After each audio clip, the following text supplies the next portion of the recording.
అండి. ఇక్కడైతే మా మావయ్య గారు చింతకాయలు తీసుకొచ్చారండి. మధ్యాహ్నం ఏదో పని ఉందని చెప్పి ఇంటికైతే వచ్చారు. అయితే చింతకాయలు కవర్ పట్టుకొని వచ్చారు. ఎందుకు మావయ్య గారు తెచ్చారంటే పచ్చడి పెడితే బాగుంటుందంటమ్మా అన్నారు.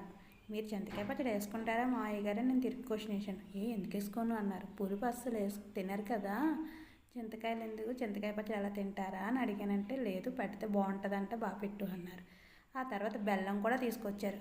ఒక చేత్తో చింతకాయలు, ఒక చేత్తో బెల్లము రెండు తీసుకొచ్చారు. చింతకాయలు శుభ్రం కడిగేసి ఆరబెట్టమన్నారు. కడుగుతుంటే వస్తుందండి బాబు దీంట్లోంచి. బాబో ఈ మూసీ నదిలో ఉన్న వేస్ట్ అంతా ఈ వాటర్ ఈ చింతకాయల మీద ఉన్నట్టు.